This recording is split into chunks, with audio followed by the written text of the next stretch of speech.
So here's a question in context, but the work that we're going to do is actually less than we even did in example 2. It's more like the work we did in example 1.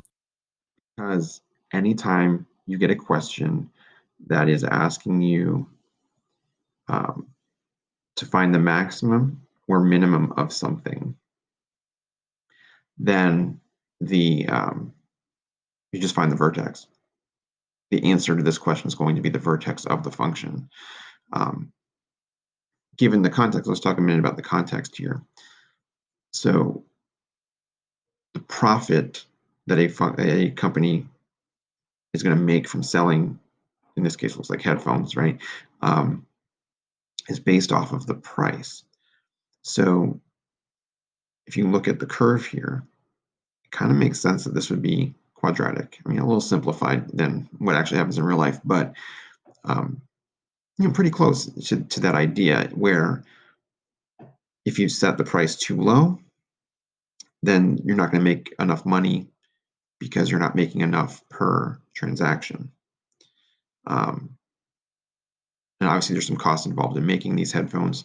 So if you were to set the price even lower, then you're not going to you're going to lose money on everything you sold, right? And if you set the price too high, then no one's going to buy the things.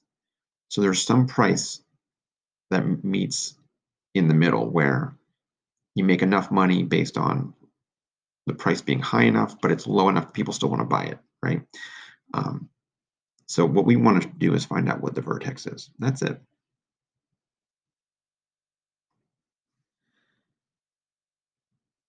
So yeah, this is just going through stuff that we just talked about. The x-axis is the price, the y-axis is the profit. So in this case, you're just using the same formula, opposite b over 2a, you end up with 35. You evaluate the function for 35, and you get 6,250. So if that's where the vertex is, if you interpret the answer, it means the selling price of $35 gives you the maximum profit of $6,250. All right, let's try one together.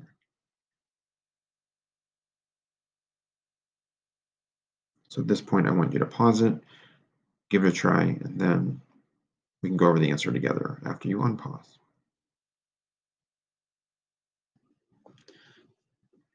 So again, we're just finding the vertex. So I'm just doing the same work I was doing before. The x-coordinate of the vertex is found by doing the opposite of b over 2a. In this case, b was 160, so the opposite of that would be negative 160. A is negative 16, so 2a is negative 32. Negative 160 divided by negative 32 is 5. So that means after 5 seconds, the balloon reached its highest point. We're going to evaluate the function for 5, and that's going to give us what the highest point was. So once I'm done evaluating that, I get 450. So that means the highest point the balloon reached was 450 feet, which I don't know who's throwing something 450 feet, but there you have it. Let's look at the next example.